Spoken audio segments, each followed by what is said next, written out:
une référence au lycée Abdoulaye Sadji, très reconnu. Alors, on parle de requête en rabat d'arrêt devant la Cour suprême. Il y a eu, quand on a lu, en tout cas, la décision du Conseil constitutionnel par rapport aux candidats. Aux candidats à la dernière présidentielle, il y a eu des candidatures qu'on a éjectées, dont celle du sieur Ousmane Sonko. Parce qu'il y a eu l'affaire Mamba Niang. Il n'est pas interdit à M. Ousmane Sonko d'avoir gain de cause. En tout cas, la loi le lui permet. Et il est allé voir la loi. Et aujourd'hui, on parle de requête en rabat d'arrêt devant la Cour suprême. Oui. Mais pour qui est rabat d'arrêt? Il faut l'arrêt? Ou alors il ne faut pas l'arrêt? L'arrêt, c'était le 4 janvier 2024. Voilà. Donc voilà. Ousmane Sonko se braque contre la justice. Il faut nous ñam cette loi là. Ah, nous allons ñam. En tout cas, nous ñam nous. Il faut ñam cette loi. Ah, donc aussi, coup d'être de ñam. Ñam mom. Pour reprendre le cas de Guy. Ndam mom yala ko mom way ñam da ngay ñam. Ñam. Des salles cas de Guy qui a fait les beaux jours de la reine sénégalaise. Ousmane Sonko se braque contre la justice. C'est le premier ministre du Sénégal. C'est le leader de PASTEF, les Patriotes. Donc nous avons une double casquette. Peut-être 2 chapeaux ou bien une double torpédro. Mais Ousmane Sonko te dit dès demain, mes avocats vont saisir le ministre de la Justice. Et demain, c'est déjà aujourd'hui. Oui, aujourd'hui. Donc, mercredi. Donc, aujourd'hui, à la première heure, M. Ousmane Diagne seront saisis par les avocats du sieur Ousmane Sonko. Mais moi, je préfère dire Premier ministre du Sénégal. Il faut quand même épris des... Hein? C'est le Premier ministre du Sénégal. Mais c'est le Premier ministre qui parlait ou le président du En tout cas, moi, je ne retiens... En Ousmane Sonko, je vois l'homme qui a pour mission de transformer la vision du président de la République en acte. C'est ça. Bon, mais maintenant, comme le président a dit qu'il en veut un, mais hyper balèze, hyper balèze, donc on ne suit que la volonté du président, hyper balèze, super fort. Alors, pour lui présenter ces faits nouveaux afin que le procès soit rouvert. Donc, Ousmane Sonko veut la réouverture du procès. On a épuisé tous les voies de recours. Et il veut la réouverture du procès. Désormais, une autre paire de manches. Là encore, les juristes et autres vont probablement... Hein? Bref. Mais les changements d'hommes, ça c'est Wali Diouf Bodian. À l'absence de Djibi, on a Wali. S'il n'y a pas Djibi, c'est Wali. On l'entend plus. Voilà. Où on a Djibi et Wali. Donc là, on a... Les changements d'hommes doivent être contrebalancés. La vie de Djibi. Par des comportements renouvelés, particulièrement dans la justice. Qu'est-ce que ça veut dire? Ça veut dire que la justice doit épouser. Taille sur mesure ou bien? Ah! Parce qu'on a toujours dit que les histoires de couture sur mesure, haute couture. Donc, Wali, voilà ce qu'il a déclaré. En attendant, on reste avec Tribune Quotidien qui parle de la vie de Mamadou Yaham Keïta, magistrat de son État. Mamadou Yaham Keïta, qui est magistrat. Mamadou Yaham. Magistrat. Donc, justicier. On veut maintenant faire des justiciers en même temps justiciables devant le Parlement. Alors, il est juge au pôle judiciaire financier. Mais qu'est-ce qu'il dit, Yaham? Quand le juge devient justiciable devant le Parlement. Ça, c'est un peu la lecture de Yaham Keïta. Mais il y a une actualité autour des assises nationales des médias. Mais une feuille de route pour refonder la presse sénégalaise. Voilà. Mais Pape Djibril Fall, alias PDF, lui aussi, il a fait une sortie hier, médiatique. Waouh! Hein? Fofana. Tout rek. Fibo. Tout rek. Hein? Tout rek. Il n'y a pas de mur à raser parce que vous avez tout mis à terre. Ah bon? Voilà l'avis, bien entendu, de PDF qui répond Wardi Amneborom, en tout cas. Yobante. Il a été très envers hier. Hein? Pape Djibril Fall. Oui. De toutes les façons, on peut s'intéresser à Direct News qui s'arrête exclusivement sur la sortie de Pape Djibril Fall. PDF. Affaire Azer, encore Azer. Toujours Azer. Mais c'est quoi Azer? C'est un cadavre ou bien des cafards qu'il y a dans des placards? Cafards Dodu. En tout cas, quand ça pourrit, ça sent. Et il faut aussi savoir, quelqu'un qui a l'habitude de manger de la cola rouge, ce ne sont pas les dents jaunes qui vont l'effrayer. Du tout.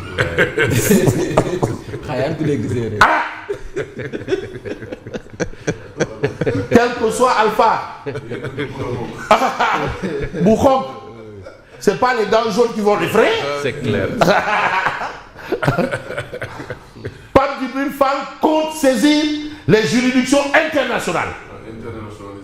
Le combat par rapport à cette histoire de Azer. Oui, bien sûr. Parce qu'il est un député, un représentant du peuple. Et on a parlé de Chypre. Hein? Pape Djibril Fall a fustigé la démarche du président de l'Assemblée nationale et de la conférence des présidents qui ne semble pas emballé par rapport à la mise sur pied d'une commission d'enquête parlementaire. Mais vous savez, nous n'avons que comme domaine de prédilection, Simon, l'analyse. Quand l'ARCOP est intervenu, celui qui était là, c'est vrai, on parlait, a reçu le 45. Et on a nommé pas selon les règles de l'art. On a tordu le bras à la légalité. Voilà, parce que c'est appel d'offres. Maintenant, on demande commission d'enquête parlementaire. Monsieur le président de l'Assemblée nationale, lui, parle de véhicules. Pour lui, l'affaire a pris une tournure insoupçonnée lorsque l'ARCOP, autorité de régulation des marchés publics, est intervenue demandant les dossiers à l'ASER. Le refus de l'ASER avait conduit à la suspension provisoire du marché d'électrification. Pourquoi l'ASER a refusé de transmettre des dossiers? Il y a le Rekkham. Mais tout ce qu'on peut savoir, c'est quand même ce que nous livre source A. La Cour suprême déclare irrecevable le rabat d'arrêt de ses avocats dans l'affaire Mamba Yang. Mais Sonko se fâche et menace. Loukheo. Mamba Yang. Tcheluma. Oui. Mais Bayam. Oui. Loukheo. Mais attends. Mahaza. Lilala. Haza Hawalan. Hazihi. Voilà. Les chambres réunies dans la Cour suprême ont rejeté le recours en rabat d'arrêt du pôle d'avocats de Ousmane Sonko. Nous sommes quand même dans le domaine de la justice. Et qui dit justice pense à la loi. D'où la lex, c'est de l'ex. La loi est dure, mais c'est la loi. Et aujourd'hui, le sieur Ousmane Sonko, par ailleurs, Premier ministre du Sénégal, se fâche et menace. Contre qui et au nom de quoi? C'est la grande question. Hein. De toutes les façons, on peut voir WAF quotidien.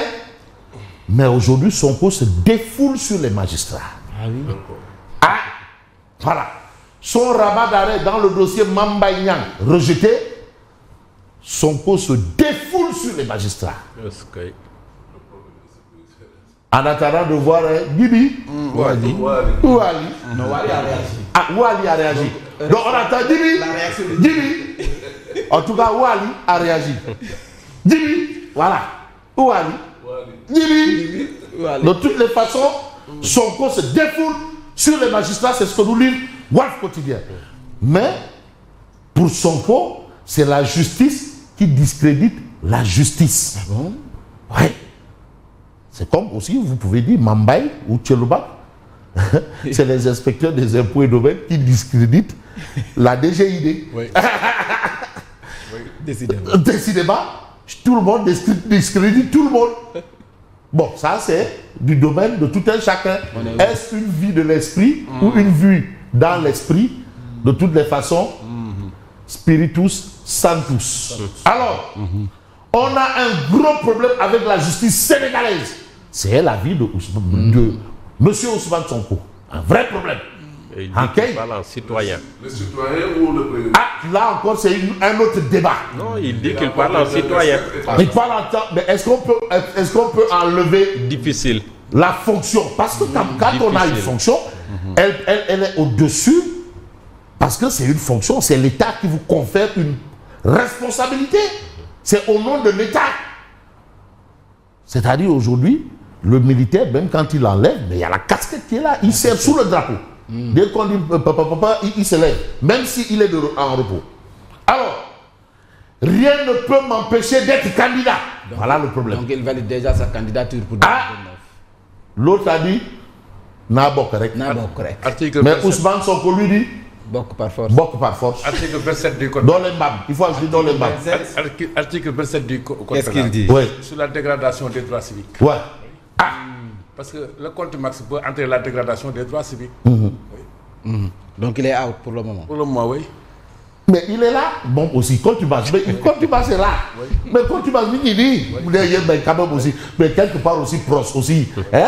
Contumace, Contumace, il a un passeport diplomatique. Oui. Contumace, il va dans des pays rencontrer des chefs d'État au nom du Sénégal. Contumace. Et c'est problématique. C'est pourquoi il va falloir explorer les dispositions des articles 23 et 27 Oui. du Code pénal et 28 de la Constitution. Mais quand même. Voilà. Mais attends, mais fort.